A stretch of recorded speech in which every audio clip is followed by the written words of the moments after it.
Hi, welcome to JJ Vlog.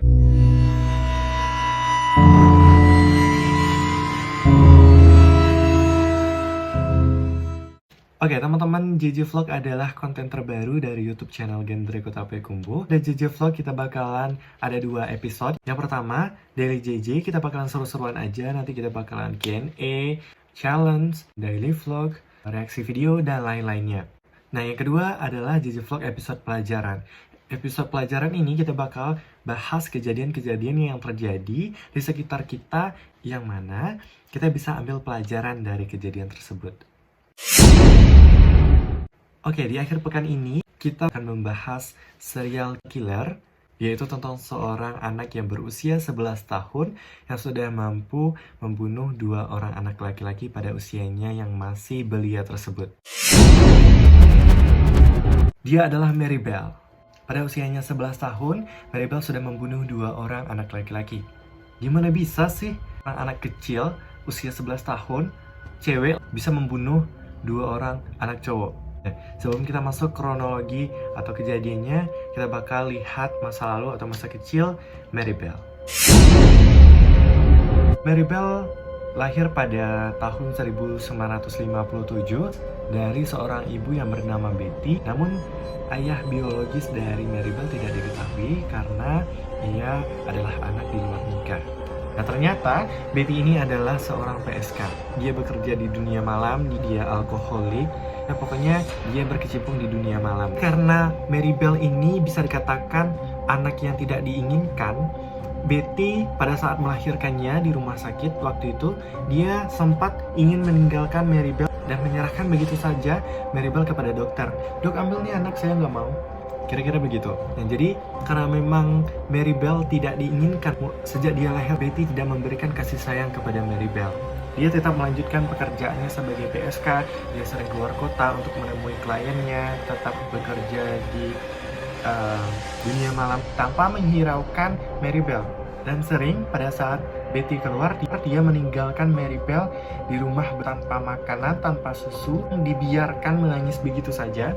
Sampai tetangga yang tinggal di sekitar mereka, di sekitar kompleks mereka tinggal itu sampai risih, sampai heran kenapa Betty tega meninggalkan Mary Bell seperti itu. Nah, ada beberapa kejadian. Nah, dari beberapa sumber ada 2 versi yang mengatakan bahwa Betty sempat ngasih Mary Bell ke orang lain untuk diadopsi. Jadi Betty ini minta uang kepada orang yang mau adopsi Mary Bell itu dengan jumlah yang besar. Nah, biasanya kan ini untuk biaya bersalin ibu, ini uang sebagai ganti ibu telah merawat anak ini sedari kecil, yang wajar lah kan. Nah, tapi pada saat itu Betty meminta uang yang sangat banyak dan jumlahnya sangat besar kepada calon orang tua angkat Mary Bell ini, sehingga kayak Betty ini memeras calon orang tua angkatnya Mary Bell. Nah, jadi karena uangnya terlalu besar yang diminta Betty, gak mau lah orang, ya kan. Jadi mereka batal untuk adopsi Mary Bell, dan Betty ini malah memaki-maki orang tersebut.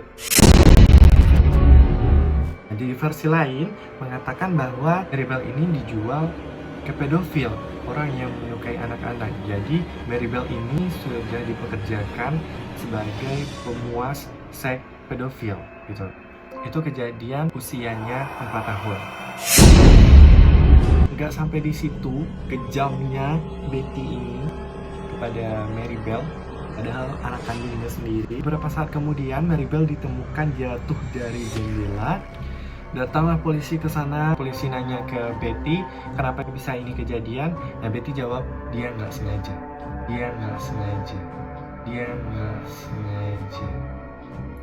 Dia pikir aja, ngapain Mary Bell mau manjat jendela, ya kan? Ngapain gitu? Setelah ditanya dan diwawancara, Betty ini diberikan semacam semacam nasihat atau arahan dari polisi agar kejadian ini tidak terulang lagi. Beberapa saat kemudian terjadi lagi. Kali ini kejadiannya Mary Bell ditemukan overdosis pil tidur. Nah, akhirnya polisi datang lagi, wawancara lagi. Dengan polos dan rasa tidak bersalahnya dibilang, mana saya tahu, saya kan ikan. enggak bercanda. Mana saya tahu, saya kira itu permen. Dia permen. Jangan pura-pura bego, pura-pura gila lo. Nah, sama seperti kejadian sebelumnya, Betty dikasih arahan sama polisi agar lebih hati-hati dalam merawat dan menjaga Maribel.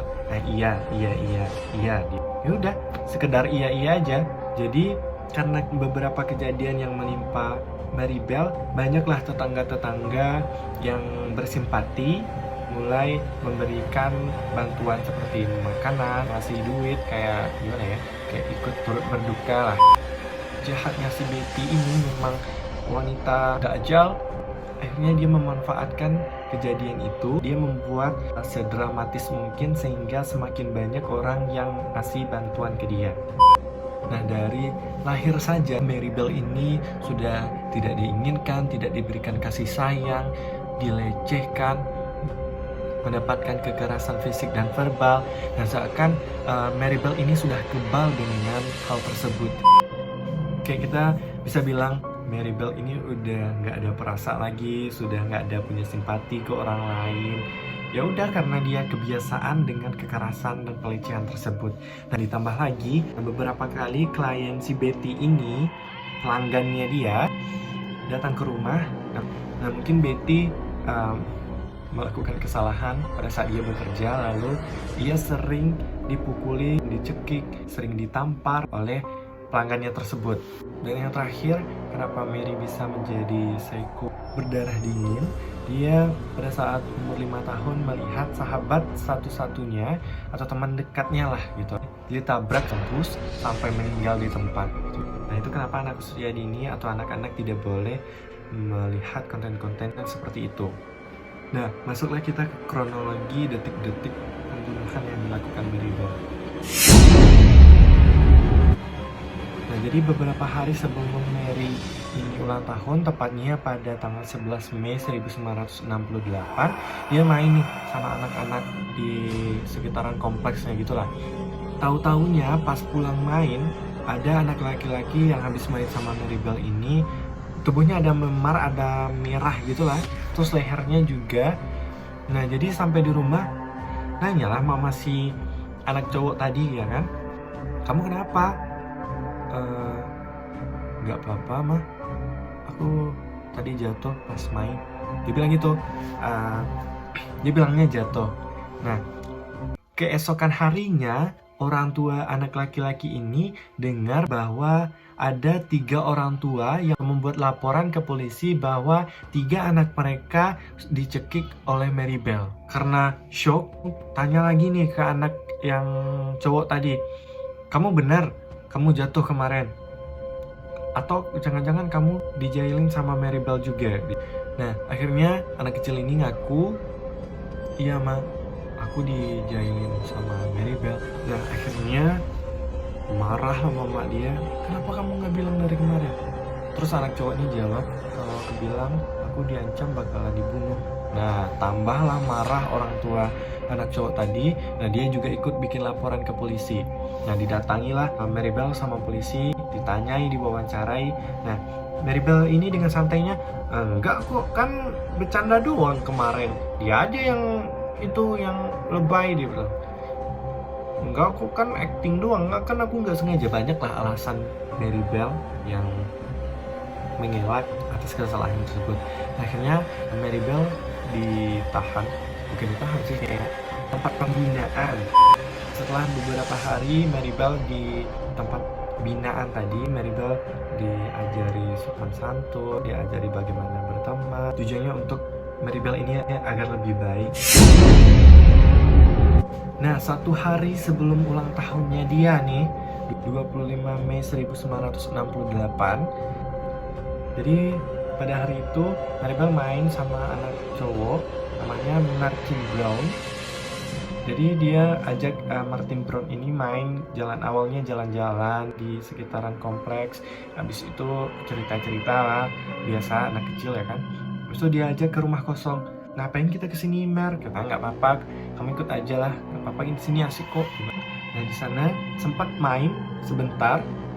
Nah, akhirnya dia mulai tuh datang stresnya dia, langsung dia cekik si Martin Brown sampai meninggal. Jadi Martin Brown meninggal pada tanggal 25 Mei 1968. Setelah kejadian itu dia malah pergi ke rumah temannya. Nah, jadi ada beberapa sumber yang mengatakan temannya Maribel ini namanya Norma Bell, namun mereka nggak ada hubungan darah. Dan juga ada beberapa sumber yang mengatakan nama temannya ini adalah Norma Joyce. Kita anggap aja nama temannya ini Norma. Habis bunuh si Martin Brown, Maribel pergilah ke rumah si Norma. Kayak nggak terjadi apa-apa aja gitu. Jadi beberapa hari setelah Martin Brown hilang, lalu polisi menemukan mayatnya di rumah kosong tersebut. Polisi tidak menemukan barang bukti yang jelas, tidak menemukan sidik jarinya Maribel di lehernya Martin. Jadi karena tidak adanya barang bukti yang jelas tentang kematian Martin Brown ini, akhirnya ya udah keluarga Martin Brown menerima kematian Martin Brown. Mungkin juga karena keluarganya sudah menerima, polisi menghentikan penyelidikan dan dianggap kematian Martin Brown ini adalah sebagai kecelakaan. Nah, pada hari pemakaman si Martin Brown ini, Maribel malah datang ke rumah duka. Dia menemui ibu Martin Brown dengan santainya. Mana si itu Martin? Mana dia? Mamanya si Martin Brown ini jawab dengan lembut, menjelaskan ke Maribel, "Nah, Martin udah tenang di sana, didoakan dia ya." Dengan sopannya menjelaskan kepada anak kecil lah gitu ya kan. Dia dengan santai menjawab, "Udah tahu aku kok. Aku cuma mau lihat dia di peti mati aja gitu." Beberapa hari pemakaman si Martin Brown, Maribel dan Norma temannya tadi, mereka main ke taman kanak-kanak dan di sana mereka ganggu anak-anak yang di sana. Mereka tarik-tarik bajunya, mereka dorong sampai terjatuh. Terus tiba-tiba siswa taman kanak-kanak tersebut datanglah ke gurunya itu. Dia kasih kertas karena dia belum bisa baca, ya kan? "Bu, ini bacaannya apa?" "Aku dapat dari kakak yang mengganggu kita tadi." Isi dari kertas tersebut adalah, "Aku yang telah membunuh Martin dan mungkin aku akan kembali." Gurunya shock, terus bikin laporan ke polisi. Nah, tapi polisi karena Maribel masih anak-anak, dia anggap sebagai bercandaan doang gitu loh. Nah, akhirnya sekolahnya langsung meningkatkan sistem keamanan di sana, dikasih CCTV, dikasih alarm. Namun keesokan harinya di sini Maribel dan Norma datang lagi. Namun mereka karena keamanan di sekitar TK itu udah meningkat, jadi mereka ganggu di sekitar pekarangan sekolah itu aja. Nah, akhirnya polisi datang ke TKP karena Maribel dan Norma ini nggak nyakitin atau ganggu mereka langsung gitu ya, fisiknya mereka, jadi cuma ganggu di luar aja. Polisi kembali tidak melanjutkan permasalahan si Maribel yang mengganggu anak TK tadi. Akhirnya Mary sama Norma bebas lagi. Nah, jadi tujuan sebenarnya Maribel dan Norma itu kasih kertas itu, tujuan Mary adalah buat ngasih tahu orang-orang kalau dia udah ngebunuh si Martin Brown gitu. Dia bangga udah ngebunuh, dia bangga. Ya, jadi karena nggak ada percaya, polisi nggak percaya, orang-orang di sana nggak percaya, akhirnya dia bilang lah ke teman-teman kelasnya di sekolah. Nah, tapi image Maribel ini karena dia berasal dari keluarga yang tidak baik, dia tidak punya bapak, ibunya bekerja sebagai PSK, dan juga kayak nggak ada yang percaya sama apa yang dia bilang gitu. Nah, jadi pada tanggal 31 Juli 1968, Mary dan Norma kembali main. Mereka ngajak si Brian Howie, usianya 3 tahun, kurang lebih 3 tahun pada saat itu. Nah, mereka ngajaknya sama kayak Martin Brown, mereka main dulu seperti biasa di jalan. Habis itu mereka ngajak ke gudang kosong. Nah, sampai di sana dia bunuh Brian Howie. Habis itu ditusuk-tusuknya pakai gunting patah. Mohon maaf, alat kelaminnya dipukul-pukulnya sampai hancur. Dia menulis inisial M di mayat Brian Howie. Merinding. Norma temannya Mary ini nggak ikut-ikutan. Dia malah nggak tahu kalau Mary itu kayak gitu loh. Kamu ngapain? Jangan gitu dong. Terus Maribel, kamu diam ya. Berani kamu ngomong, berani kamu lapor ke orang-orang, berani kamu macam-macam, kau selanjutnya. Dia membunuh tanpa bersalah, tanpa rasa takut, dan ya enjoy. Akhirnya mereka angkat si mayatnya Brian Howie ini ke tumpukan beton gitu, pokoknya di sekitar gudang kosong tempat Mary bunuh si Brian Howie. Akhirnya si Mary ini dia pulang kayak nggak terjadi apa-apa lagi. Abis mereka sembunyikan mayatnya Brian Howie ini, mereka pulang. Nah di jalan ketemulah sama kakak si Brian. Dia tanya, Mer, kamu lihat nggak si Brian? Soalnya ada yang bilang dia habis main sama kamu tadi.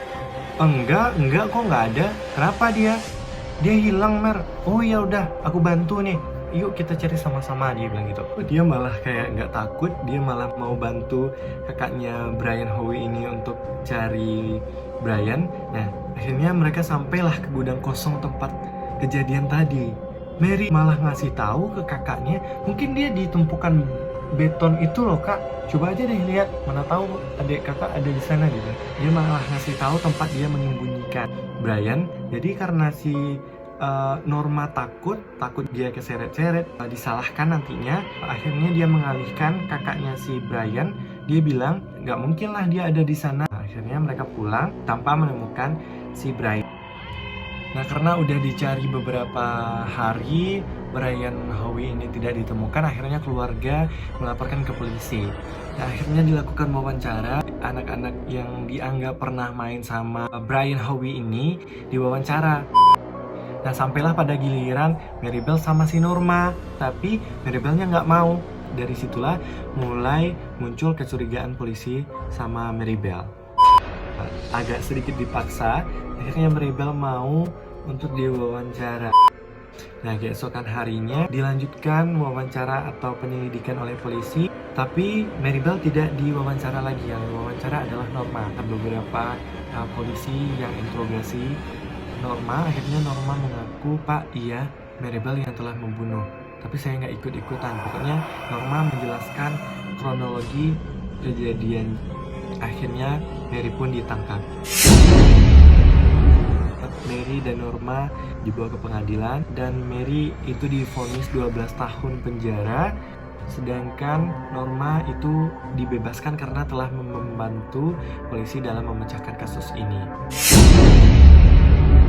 Setelah 12 tahun penjara, Maribel bebas, namun bebas tetap dengan pengawasan polisi dan negara, dan dia diberikan identitas baru, dia diberikan tempat tinggal baru yang jauh dari tempat tinggalnya sebelumnya, agar dia tidak diganggu oleh masyarakat. Maribel ini ditempatkan ke rumah yaitu kayak orang-orang yang mempunyai kasus, dia dibebaskan dengan identitas baru. Nah mereka ditempatkan di sana tuh. Nah jadi di sana Maribel ini menemukan seorang laki-laki yang akhirnya mereka menikah. Beberapa tahun mereka menikah, mereka punya anak. Nah setelah anaknya umur 14 tahun nih, anaknya ini baca berita di sebuah tabloid atau koran gitu. Jadi dia membaca tentang orang tuanya, tentang Maribel ini yang telah membunuh. Akhirnya dia tanya ke Maribel, Mah, benar ini mama? Dia bilang, iya itu mama. Dia bilang. Banyak masyarakat di Inggris pada saat itu tidak terima dengan keputusan hakim yang akhirnya membebaskan dan melindungi Maribel pada saat setelah bebas gitu. Misalnya ada kasus yang narapidananya atau pelakunya ini akhirnya dibebaskan oleh hakim atau oleh pengadilan, dan mereka bilang ini pasti perintah Maribel gitu. Jadi saking keselnya orang judge atau bikin semacam istilah kalau orang yang dibebaskan itu adalah perintah Maribel. Nah jadi gitulah cerita Maribel pembunuh berdarah dingin, yang mana dia sekarang hidup dengan identitas dan alamat yang rahasia dan dilindungi oleh negara. Jadi pelajaran yang dapat kita ambil dari kisah tersebut adalah kasih sayang itu sangat penting, peran dan fungsi keluarga itu sangat penting, peran orang tua ke anak, peran anaknya ke orang tuanya. Terima kasih sudah menonton. Tim JJ Vlog yakin ini akan bermanfaat jika kita benar-benar menerapkan dan mengambil pelajaran yang baik dari cerita ini. Terima kasih, see you next video.